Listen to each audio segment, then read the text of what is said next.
Merci de nous rejoindre. Nous sommes en direct sur Canal Ligue Ultra. C'est la 7e édition du Tiger Balm Ultra 01. Des images qui nous parviennent en direct d'Alexandre Bouchex en tête de l'Ultra 170. Je suis accompagnée sur le plateau de l'Ultra au stade Maton d'Oyonnax de Martin Marvy. Bonsoir Martin. Bonsoir Gaël, bonsoir à tous. Martin qui est directeur de la course, directeur du parcours notamment, hein, qui s'occupe des petites nouveautés. Vous allez nous raconter ça dans quelques instants. Martin, on a vu les images d'Alexandre Bouchex. Il est plus très loin de Nantua là. Hein. Oui, il est dans la descente de la barre des Fèques, donc la descente de Maria-Martre. Et il devrait pas tarder de rejoindre le lac de Nantua et un petit kilomètre au bord du lac pour rejoindre le ravitaillement. Voilà, on en a l'habitude. Hein. Ça, c'est une partie du parcours, Martin, qu'on connaît depuis plusieurs années, mais ils viennent de passer dans des endroits qui étaient une nouveauté cette année. Oui, là, il a déjà un petit peu plus de dénivelé dans les jambes que les éditions précédentes. Parce qu'avant, on faisait la première montée sur Apremont, on traversait un plateau et on redescendait du coup par cette descente directement à Nantua. Cette année, on a changé le parcours. On est parti sur Charix, on est redescendu sur les Néroles, on est remonté sur la Roche Merveilleuse, redescendu en direction de Nantua pour remonter encore une fois la Grande Roche. Un petit single assez escarpé aussi.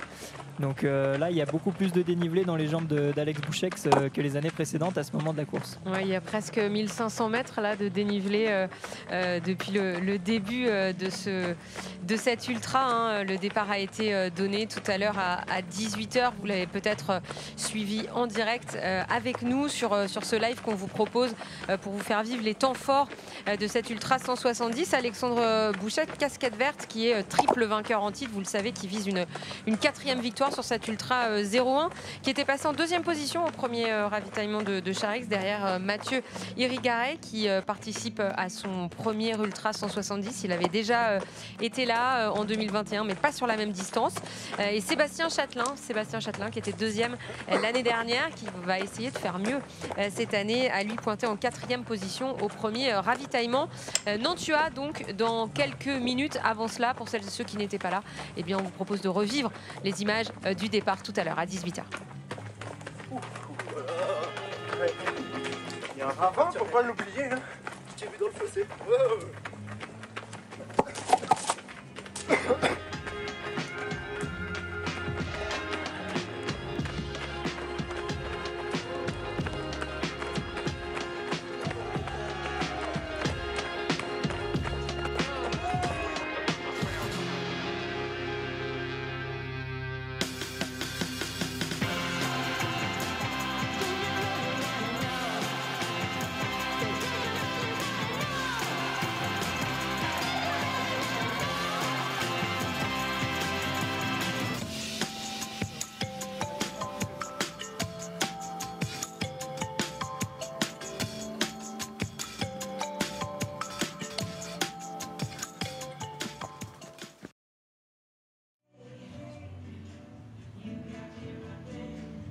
Allez, on va reprendre. Voilà, on vous a remontré ces images de départ à 18h tout à l'heure. Il faisait beau, il fait encore pas trop mauvais, Martin, pour le moment, même si on a pas mal de vent quand même et qu'on attend beaucoup de pluie cette nuit. Oui, malheureusement, la nuit va être humide, je pense, pour les coureurs. Sur une partie un peu boisée qui risque d'être du coup assez glissante. Donc même si tous les passages ont été sécurisés par les équipes bénévoles sur le terrain, il faudra être prudent, il faudra prendre son temps quand même d'avoir un pied sûr dans ces passages un petit peu techniques. Et puis on le sait, quand c'est glissant, on y laisse toujours un peu plus d'énergie aussi. Et pour combattre le froid, et il risque de faire froid avec le vent plus la pluie, c'est pas un bon combo généralement. Donc ouais, pas mal d'énergie à dépenser dans la nuit, je pense.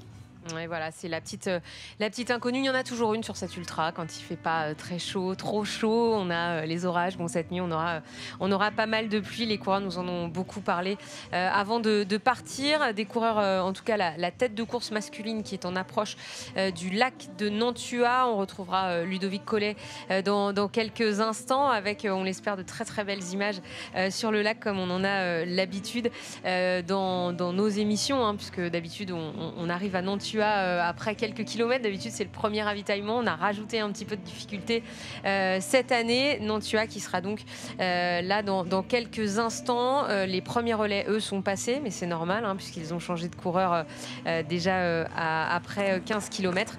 Et vous retrouvez ici les images en direct de cette descente. Descente un petit peu technique hein, sur la fin. Là, déjà, il faut peut-être faire un peu attention à pas trop glisser. Ouais, c'est assez technique, mais relativement rapide quand même. On peut quand même bien envoyer, bien relancer. Il n'y a pas de grandes difficultés vraiment risquées, quoi. Et là, on n'est plus très loin de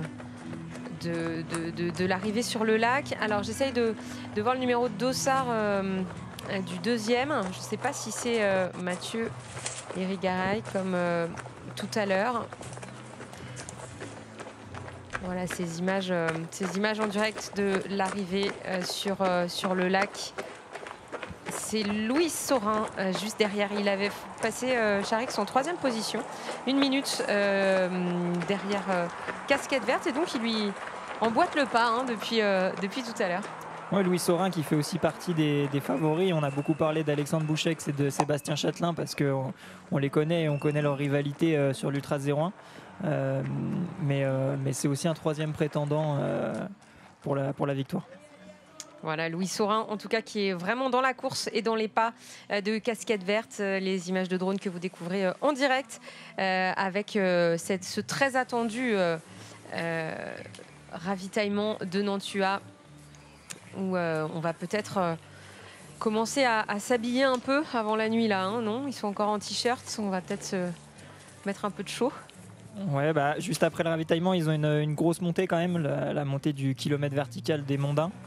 Mais en effet, une fois qu'ils seront en haut sur le plateau, je pense qu'il faudra peut-être mettre une veste, même si je sais qu'Alexandre Bouchex aime bien courir en t-shirt. Ouais, mais il a Cécile Bertin, son assistance, qui s'occupe de lui et on vous montrera ces images tout à l'heure. Mais elle a pris des vestes et elle va le forcer un petit peu à se vêtir. Vous avez découvert sur ces images aussi notre cadreur. Voilà, on a un gros dispositif pour vous faire vivre cette Ultra 01. On a 8 caméras en tout qui se relayent depuis 18h et qui se relayeront jusqu'à l'arrivée de cette Ultra 170. Vous découvrez ici Sarah Charles, la tenante du titre. Regardez qui n'est pas très loin hein, puisqu'elle a la vue sur le lac et elle avait gagné l'année dernière. Elle espère réitérer cette belle performance cette année. En tout cas, elle n'est pas très loin de la tête de course masculine. Ouais, alors elle est encore dans la montée là, pour rejoindre la barre des Fecles et ensuite entamer la descente. Mais oui, pour rebondir, Sarah Charles qui fait un bon début de saison aussi, qui a gagné la Trace des Maquisards au mois de février, qui a gagné le Trail de Haute-Provence, un format 100 miles en début mai. Donc à voir si elle a bien récupéré, parce que c'était il y a seulement un peu plus d'un mois. Mais ouais, elle est en train de passer un cap et je pense qu'elle a envie de bien faire ici chez elle sur ses terrains d'entraînement. Allez, on retrouve la route, le plat là pour Alexandre Bouchex et Louis Saurin. Effectivement, hein, Sarah Charles qui a fait un excellent début de saison, qui avait été un peu perturbée, elle nous l'a confié ce matin, par la grosse chaleur qu'elle a eue sur le précédent trail qu'elle a fait. Et finalement, elle, le fait que ce soit un peu plus frais ce soir et qu'il y ait un peu de pluie ne la dérangeait pas forcément. Voilà les premiers solos, les messieurs qui arrivent à Nantua où on va retrouver dans quelques instants Ludovic Collet. Cécile Bertin est également en place pour ce ravitaillement. Après 3 heures comme ça, Martin, est-ce qu'on mange ou est-ce qu'on boit seulement? Ouais, je pense qu'on peut commencer à manger là au bout de 3 heures de course. Je pense même qu'il faut s'alimenter avant les 3 heures de course. Mais on va rentrer dans la nuit et c'est sûr que l'alimentation va être une des clés. Alors, j'ai vu la caméra s'approcher. Je voulais savoir si on entendait Alex parler.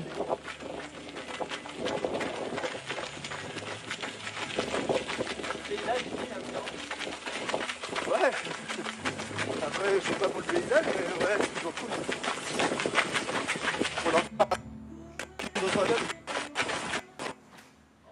Bon, de ce que j'ai compris, il passe pas son temps à regarder le paysage, mais vous avez vu, il jette un peu des petits coups d'œil sur le lac quand même. Hein. On pourrait le faire courir que de nuit, ça le dérangerait pas, Alexandre Bouchex. Exactement. Il n'est pas là pour faire du tourisme, même si... Il connaît maintenant. Il connaît maintenant. Il est un peu blasé hein, de cette arrivée sur le lac, qui est pourtant merveilleuse pour celles et ceux qui ne connaîtraient pas.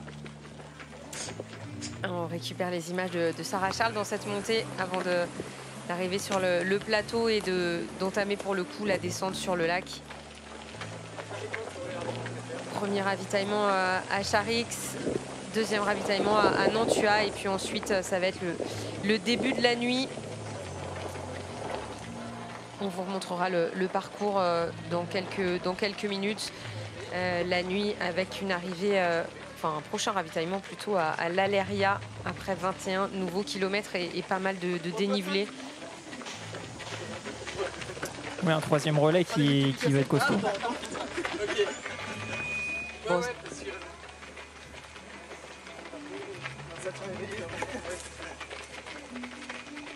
Ça rigole encore, hein.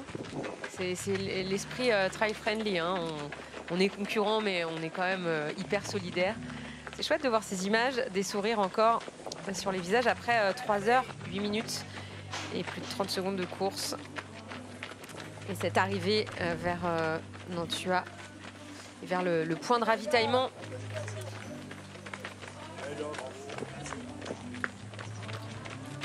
Ça va être intéressant de voir comment il se ravitaille, parce qu'on avait un premier ravitaillement assez tôt dans la course, à partir de 15 km. Là, ça fait déjà 3 heures de course, donc est-ce que ça va être express ou est-ce qu'ils vont prendre le temps? Et bien, on va suivre tout ça, en espérant que notre liaison tienne pour vous faire vivre ces images, des applaudissements.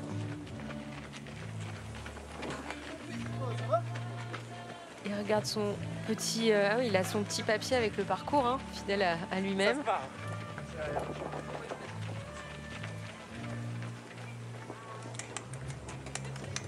Allez, les applaudissements à l'approche de Nantua et ce premier ravitaillement où on va retrouver Ludovic Collet. Les cloches, évidemment, hein, ça c'est l'ambiance de la tradition, toujours. Alors, le ravito. Alors, il retrouve Cécile. Papa, je te laisse faire. À l'écran, on a casquette Alexandre, qui est un emploi, il connaît bien sûr ce ravitaillement.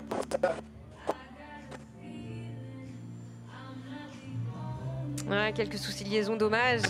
On vous recalera, j'espère, l'image d'Alexandre avec Cécile et Ludovic. J'ai entendu Ludo essayer de parler à Alexandre Bouchex. Bon, il se désaltère en tout cas. Sous les yeux des caméras. On va essayer de voir si on peut recaler l'image après. Il boit beaucoup. De l'eau, du coca sans doute, un peu. Ouais, avec on n'a pas des fortes chaleurs, mais il faut quand même penser à s'hydrater. Je pense que Cécile est là pour bien lui rappeler aussi.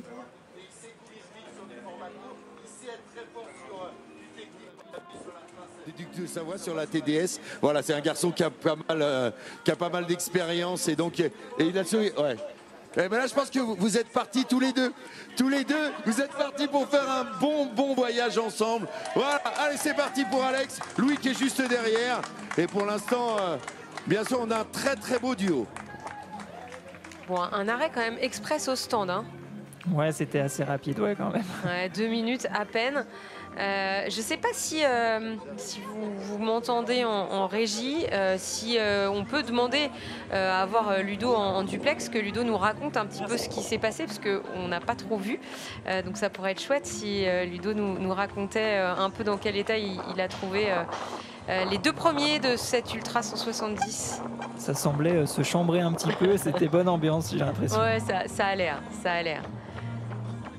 Est-ce qu'on peut retrouver Ludo en duplex ou pas? Oui. Tu m'entends maintenant? Oui, je t'entends bien, voilà, Ludo, vas-y. Du côté de Nantua, on est à plus des 30 km. Alors, Casquette nous disait un début de parcours beaucoup plus technique. Il a été un petit peu surpris. Et par contre, il vient de faire une rencontre merveilleuse qui est Louis 101, hein, notre outsider plus. Il me dit c'est un super gars. Louis est très heureux de partager avec Casquette. Je pense qu'on a un duo là qui va partir pour un très long moment ensemble, il me semble. Je pense qu'ils vont s'aider et après, d'après Casquette, Louis aurait dans son sac un fromage d'exception et il a hâte d'y goûter.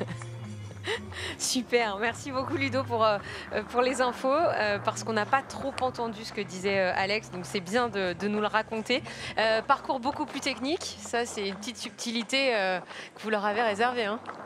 Oui, on s'en cache pas, on a voulu durcir un petit peu la course. On sait que l'Ain subit un petit peu le rayonnement de la Bresse et de la Dombes, et on a tendance à dire dans l'Ain il n'y a pas de relief. Alors nous, avec l'équipe d'organisation, on essaie de se battre contre ça et d'amener un petit peu plus de dénivelé positif à notre Ultra 01.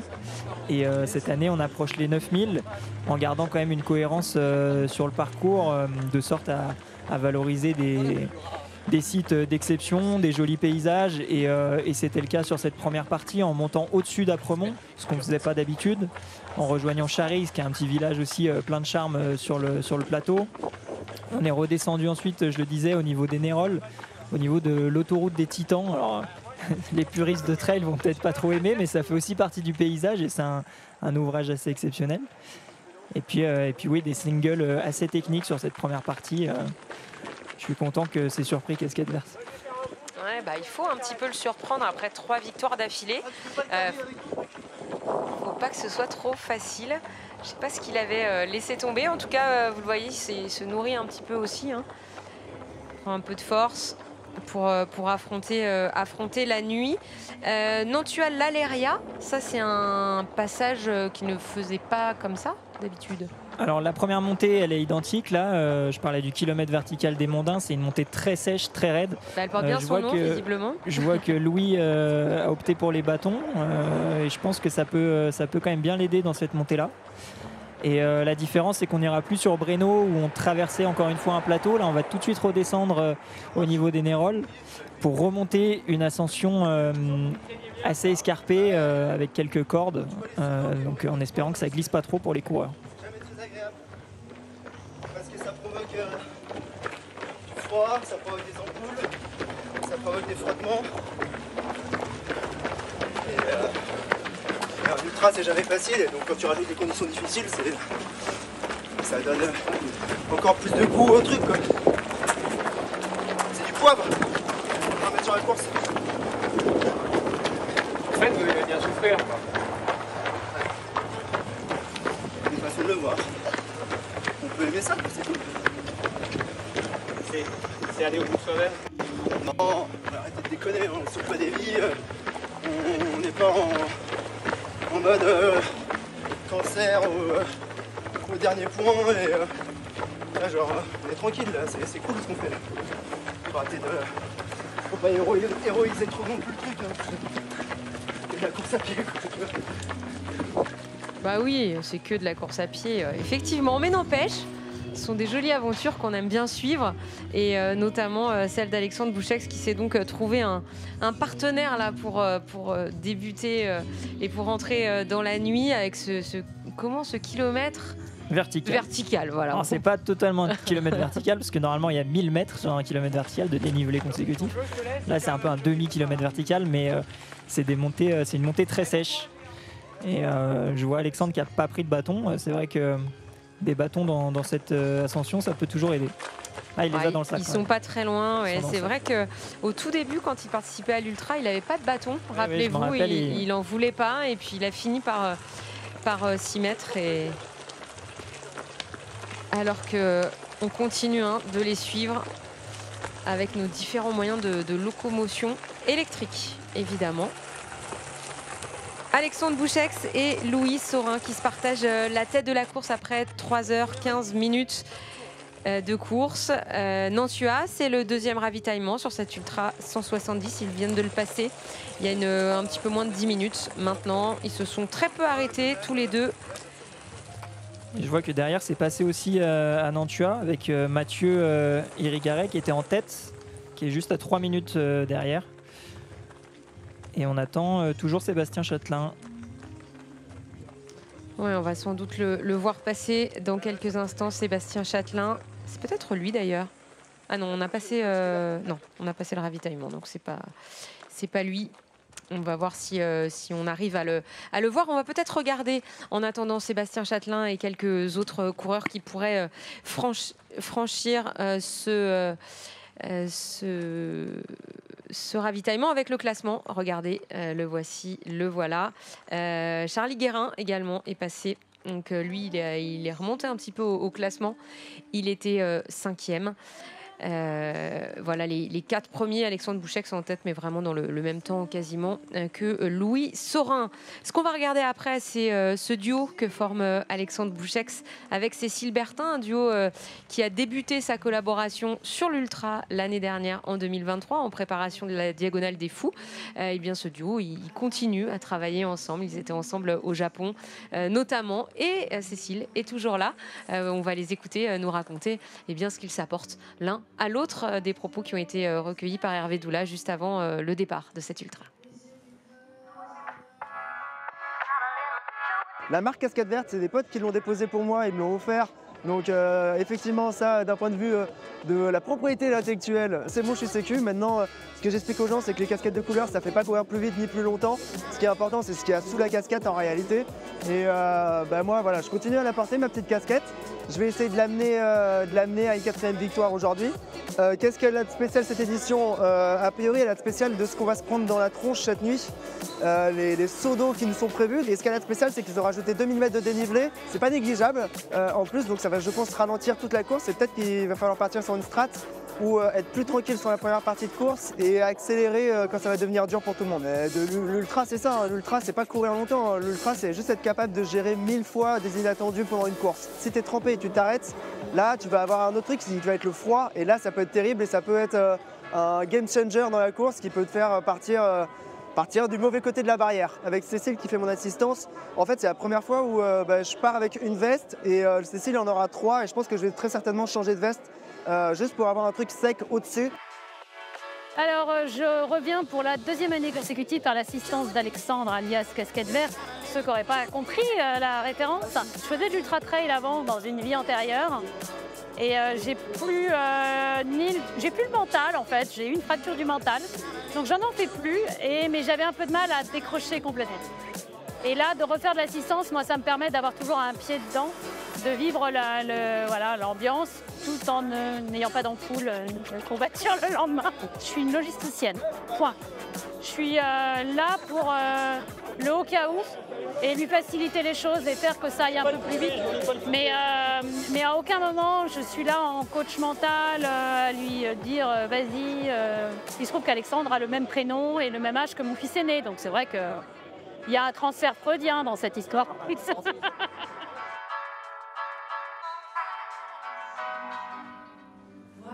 Relation freudienne ou pas, en tout cas ils s'entendent très très bien et elle joue un peu le rôle de la maman, effectivement, Cécile, auprès d'Alexandre Bouchek, en tête de cette Ultra 170, ce Tiger Balm Ultra 01, tête de course qu'il partage avec Louis Saurin d'Ossard 110. Voilà, ils sont ensemble depuis le début quasiment, et on vous en parlait tout à l'heure, et je remercie la vigilance de Martin puisque Sébastien Châtelain a lui aussi franchi ce 2e ravito.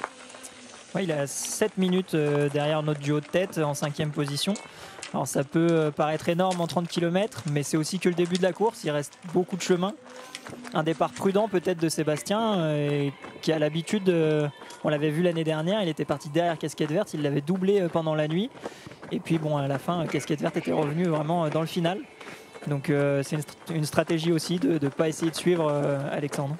Et puis il commence à le connaître par cœur, donc il sait très bien ce qu'il doit faire et comment il doit le faire pour essayer de le battre cette année. En tout cas, j'imagine qu'il en a très envie. Sarah Charles, première féminine sous vos yeux, des images en direct.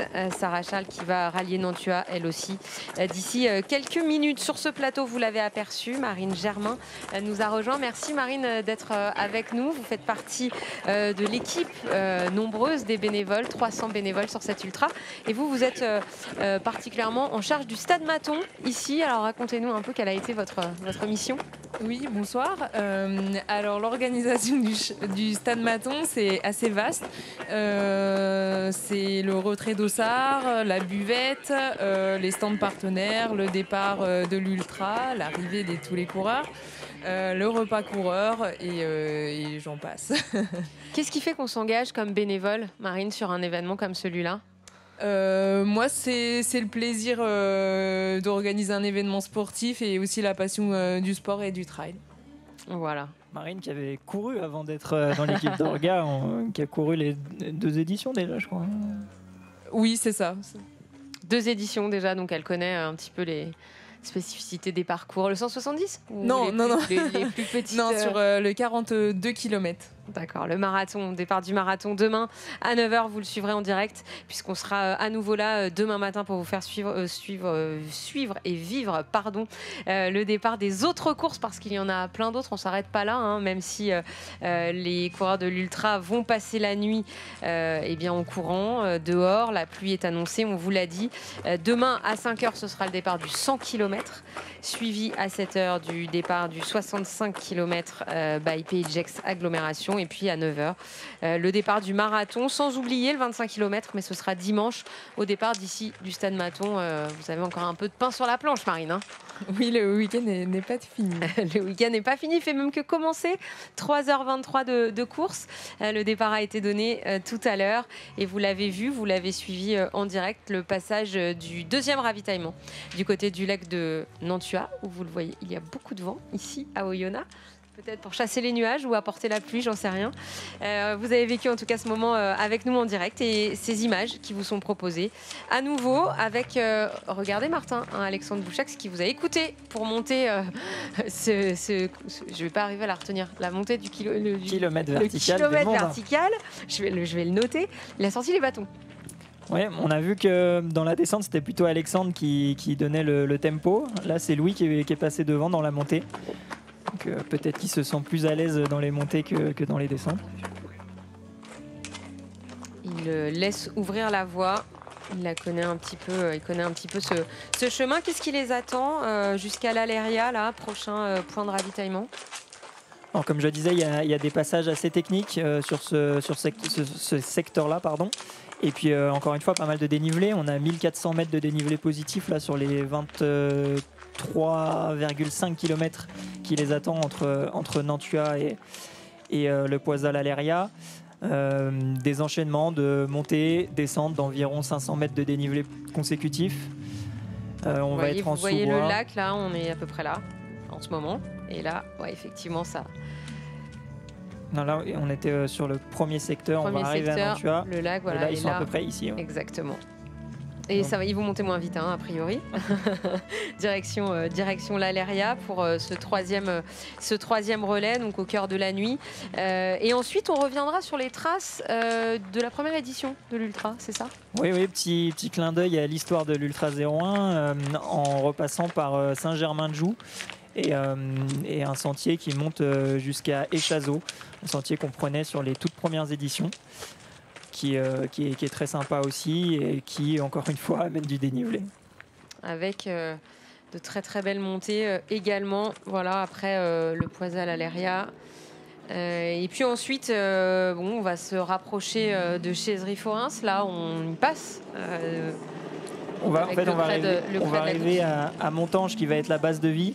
Et là, on va basculer sur ce que je vais appeler moi la deuxième partie de course qui va être beaucoup plus montagneuse. On va vite monter en altitude et on va avoir des ascensions beaucoup plus longues. Avec là, le credo, on va redescendre à Chaiserie-Forens, longue descente pour reprendre une ascension inédite, la montagne des Moines, qui est une ascension très difficile avec 750 mètres de dénivelé consécutive en moins de 4 km. Et puis ensuite, on reprend le parcours habituel le long de la Valserine et la fameuse ascension du Mont Oisey qu'on avait malheureusement dû couper l'année dernière à cause des conditions orageuses. J'espère que cette année, on ne le fera pas. En tout cas, pour l'instant, c'est de la pluie qui est annoncée. Donc, en cas de pluie, on les emmène quand même en haut. Oui, exactement. Et la pluie, elle est bel et bien annoncée à partir du début 1h, 2h du matin, mais jusqu'à 7-8h demain, c'est ça? Ouais, je crois que le créneau, c'est 2h, 4h, 4-5h. C'est pas un horaire facile parce qu'ils auront déjà une nuit dans les jambes. Et puis, c'est les températures les plus froides de la journée. Donc, avec le vent qu'il y a là, la température peut vite baisser et vite être un problème pour les coureurs. Vous découvrez Sarah Charles, première féminine ici, qui arrive au bord du lac de Nantua avec 20 petites minutes de retard seulement sur sur les premiers, à savoir Louis Saurin et Alexandre Bouchex, qui sont passés à 21h10 précisément du côté de Nantua. Sarah Charles qui a encore une bonne allure là. Toujours souriante. C'est que ça doit aller. Ouais, elle avait l'air plutôt en forme.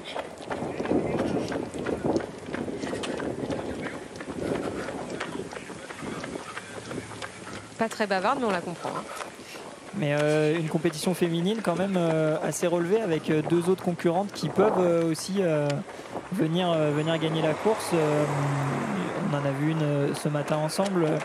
On a trois concurrentes qui ont déjà gagné des courses cette année sur des formats assez longs et qui ont des index UTMB, donc des codes de performance assez similaires.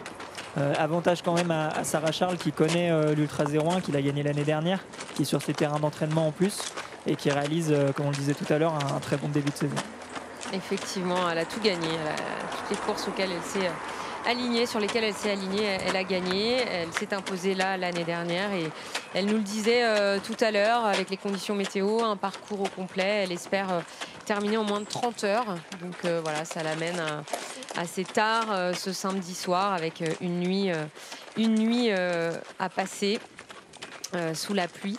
Je voulais qu'on revienne juste un instant sur la base de vie de Montange. Qu'est-ce qu'on entend par base de vie, Martin ? C'est que ça va être un ravitaillement un peu plus conséquent où on va retrouver des plats chauds comme des pâtes, des plats un peu plus consistants. Et puis surtout, les coureurs vont pouvoir retrouver leur sac de délestage qu'ils nous ont laissé ici au Stade Mathon et qu'on va leur acheminer jusqu'à Montange. Ça permet de pouvoir se changer.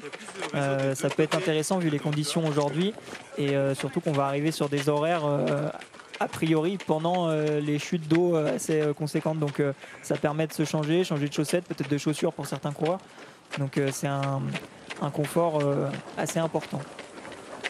Voilà cette base de vie de Montange où on aura des caméras et on vous fera vivre tout ça au petit matin demain. On vous remontrera tout ce qu'il s'est passé dans la nuit et tout au long de la journée de demain. Hein. On sera régulièrement en direct pour vous faire vivre l'avancée de cette course, de ce Tiger Balm Ultra 01 avec l'arrivée de Sarah Charles là tout près du ravito numéro 2 le long du lac de Nantua.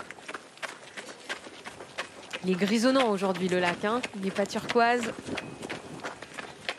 et elle sourit toujours, Sarah Charles, avec celles et ceux qui l'encouragent. Merci. Ça fait du bien aussi de sentir un peu le soutien au bord de la route. On évoquait, Marine, la base de vie, les ravitaillements, on parlait des bénévoles, plus de 300. C'est aussi comme bien, vous, des gens qui ont... Ah. Voilà. Je m'entendais parler, donc je n'ai rien dit. Par contre, pendant la nuit, il ne sera pas là, Pacer. Ouais. Elle disait au caméraman qu'elle avait l'impression qu'elle avait son paisseur avec elle. C'est vrai que ça doit aussi aider un peu. Et il lui a répondu, je ne serai pas là pendant la nuit. Je ne serai pas là pendant la nuit, effectivement, mince. Oui, je revenais sur les bénévoles, sur leur rôle. Effectivement, ils servent des repas, mais pas que ça. Ils sont là aussi pour les encourager, les réconforter. C'est ça aussi, il se passe plein de choses dans les bases de vie.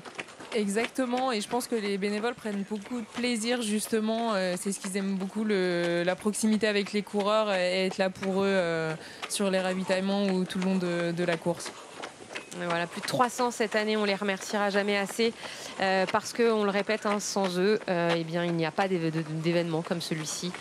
Et c'est important qu'ils soient là au soutien depuis plusieurs jours puisqu'il a fallu...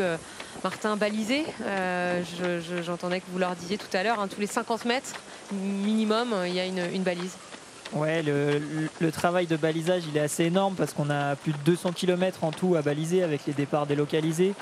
C'est une équipe de près de 20 personnes qui œuvrent depuis plusieurs jours, 3 jours. Et aujourd'hui, ils ont encore balisé sous la pluie, dans des conditions un peu difficiles. Et puis c'est aussi en amont de la course, reconnaître ses parcours pour être capable, en cas de mauvais temps, de changer le parcours en dernière minute, de guider les secours s'il y a besoin d'intervention. Donc c'est une connaissance optimale des sentiers. Et puis c'est aussi des fois de réouvrir des sentiers. On l'a fait cette année pour apporter des nouveautés. Parfois il a fallu défricher un petit peu, donc sortir la tronçonneuse et enlever les troncs d'arbres. Ouais, en respectant évidemment la nature, notamment sur tout le passage de la réserve naturelle. On vous en parlait un petit peu plus tôt. Donc là on voit, je crois que c'est Louis qui est dans l'une des parties les plus raides du kilomètre vertical. On se rend bien compte là, malgré que souvent sur les caméras ça écrase un peu, mais là on se rend quand même bien compte que ça grimpe. Des pourcentages.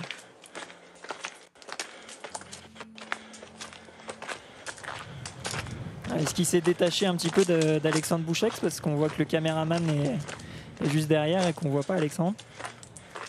Caméraman qui les suivait tout à l'heure et qui nous entend. Il est un petit peu en contrebas. Merci pour ça, merci pour ces images. Il est un petit peu en dessous, mais pas très très loin avec ses bâtons. Effectivement. J'hésite pour le produit isotonique en plus. Si je supporte pas le produit. Laisse ça comme ça, t'inquiète. D'accord. Laisse comme on va te mettre. Et après, tu mets du produit. Allez. C'est pas grave, allez. Daniel, il va te passer, on va te mettre de la crème pour prendre. Ça va? Ouais, ça va. Voilà, belle ambiance, Nantua, pour l'arrivée de la première féminine Sarah Charles, vainqueur l'an dernier.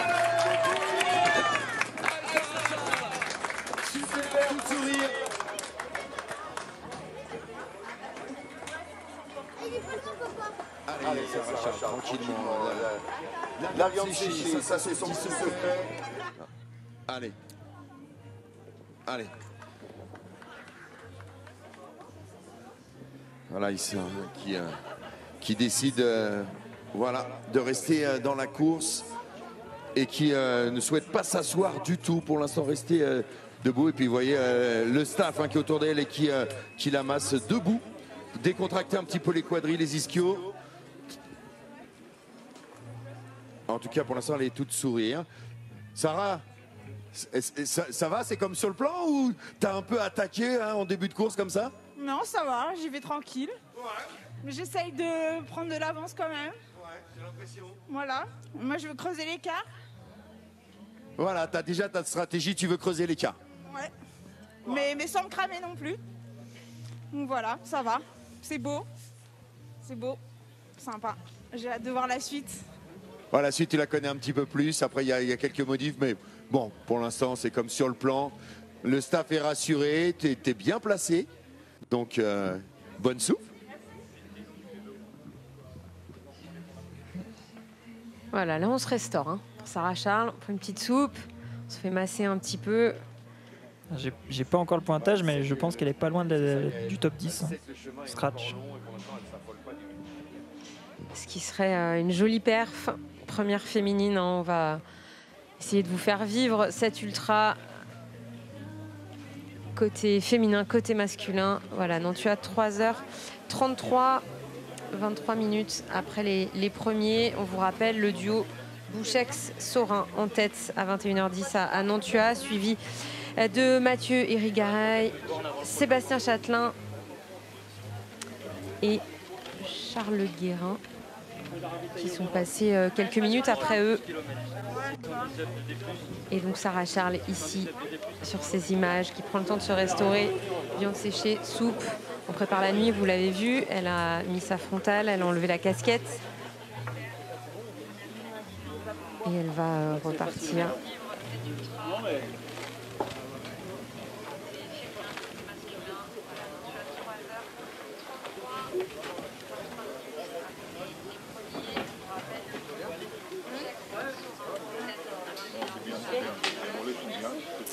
Sarah Charles qui disait je creuse l'écart